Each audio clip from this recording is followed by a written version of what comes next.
La bonne information, c'est sur WAB Info Télévision. Mesdames et messieurs, bonjour et bienvenue. Pour commencer, à Goma, la chef de la MONUSCO, Bintou Keïta, a rencontré les commandants de la force de la SADC ainsi que quelques éléments des forces armées de la République démocratique du Congo et de la police nationale congolaise sous sa protection en attente de leur évacuation pour Kinshasa. Dans cette ville provinciale, plusieurs dégâts déjà enregistrés ce samedi 14 juin 2025 lors d'une forte pluie qui s'est abattue dans quelques avenues de cette ville. Mesdames et messieurs, dans ces actualités, devant les gouverneurs venus de tous les coins du pays, le ministre des Communications et Médias et porte-parole du gouvernement congolais, Patrick Mouyaya, a rappelé à ces derniers la nécessité de la communication pour limiter certains dégâts dans la société. Il est dans cet élément suivi. Personne ne peut se rendre compte des dégâts que nous pouvons connaître si la population n'est pas bien informée. Je peux vous donner l'exemple de Covid-19 qui nous a tous bousculés ici. On aurait pu épargner des vies si nous avions réussi pleinement la communication qui devait casser la communication des gens qui venaient dire qui dit vaccination dit complot. Bill Gates a fait un complot, on doit exterminer les Africains, ne prenez pas les vaccins.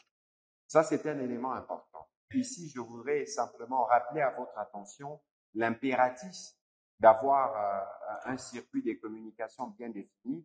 Je pense aussi, comme j'ai discuté avec le VPM intérieur, nous devons mettre en place un dispositif qui vous permette d'être pleinement informés. Par exemple, lorsque nous avons conseil de ministres, tout au moins, parce que les décisions prises en conseil toute la République, nous devons avoir des canaux qui nous permettent de vous transmettre des informations. Et vous aussi, à votre niveau, vous devez avoir des canaux, des réseaux qui nous permettent à travers vous d'atteindre les populations de nos différents territoires. Il y en a 145. Ici, je voudrais insister parce que parfois, on ne voit pas toujours l'importance d'avoir des circuits d'information, mais je vous assure, sans bonne information, on connaîtra beaucoup de dégâts.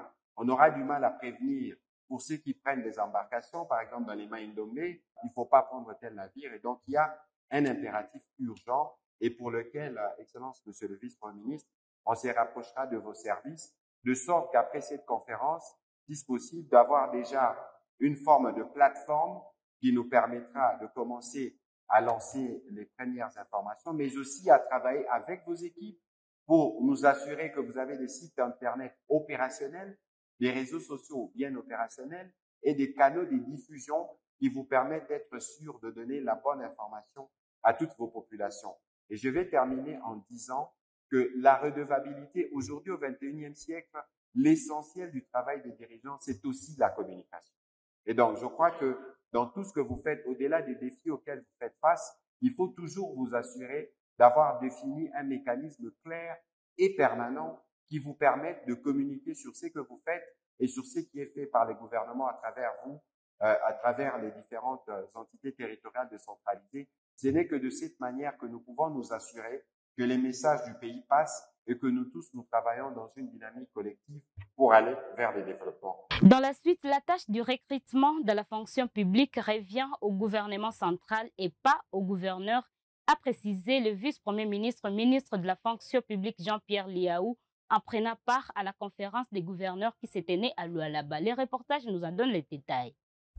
Arrivé à Kolwezi le jeudi 12 juin 2025 dans le cadre de la 12e session de la conférence des gouverneurs des provinces, le vice-premier ministre, ministre en charge de la fonction publique Jean-Pierre Liaou, a activement pris part aux travaux ouverts 2 jours plus tôt par le président de la République Félix Antoine Tshisekedi Tshilombo sous le thème « La santé comme facteur de cohésion sociale et de développement durable des provinces ». La répartition entre pouvoir central et provinciale en matière de gestion du personnel de la santé.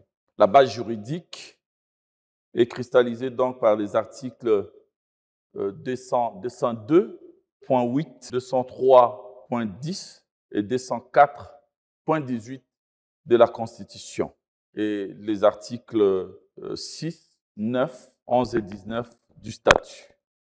Les gouverneurs de province disposent de la compétence exclusive d'affecter les personnels médicaux dans sa juridiction. La compétence du gouverneur se limite à la signature d'une commission d'affectation d'agents préalablement recrutés par le pouvoir central. pour pouvoir rétablir une gouvernance efficace des ressources humaines de la santé. Notre boîte à solutions comprend les actions ci-après. Renforcer la norme en matière de recrutement. Contrôler systématiquement le personnel pour assainir les fichiers. Redéployer de manière équilibrée les agents dans les structures et les services de santé. Poursuivant son intervention, le vice-premier ministre Jean-Pierre Liaou a rappelé au gouverneur les dispositions légales et réglementaires relatives à la gestion des agents de carrière des services publics de l'État. Toujours à Lualaba, le président de la République démocratique du Congo, Félix Antoine Tshisekedi Tshilombo, est passé à la clôture de la conférence des gouverneurs ce vendredi 13 juillet 2025. Suivez. Sur ce, je déclare officiellement close la 12e session de la conférence des gouverneurs de province. La prochaine session, la 13e donc, se tiendra en décembre prochain dans la province du Kwilu.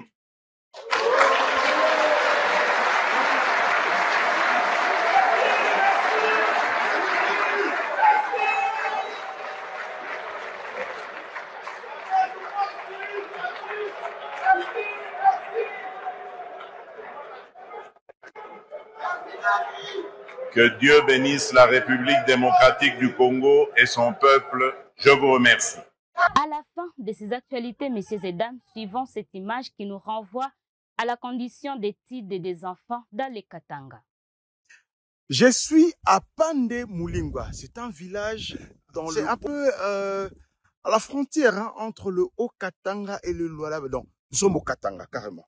Ça, ma vidéo, je l'ai fait au Katanga. Derrière moi, voici l'école où les enfants de Pande Mulingwa étudiaient pendant autant d'années qu'on dirigeait la République démocratique du Congo, avec tout le minerai qui regorge cette belle province du Katanga. Voici ce qu'ils ont fait comme école pour les enfants de Pande Mulingwa. C'est ici que ces enfants étudient. C'est ici. Voici l'école est derrière moi, vous voyez, hein, c'est là. Nous sommes au mois de juin, les enfants sont pratiquement déjà en vacances. Et voici là où étudient les enfants des Pande Mulingwa pendant autant d'années qu'ils ont dirigé la République démocratique. Ils ont dirigé la RDC pendant plus de 20 ans, plus de 18 ans. Allez, je à 18 ans.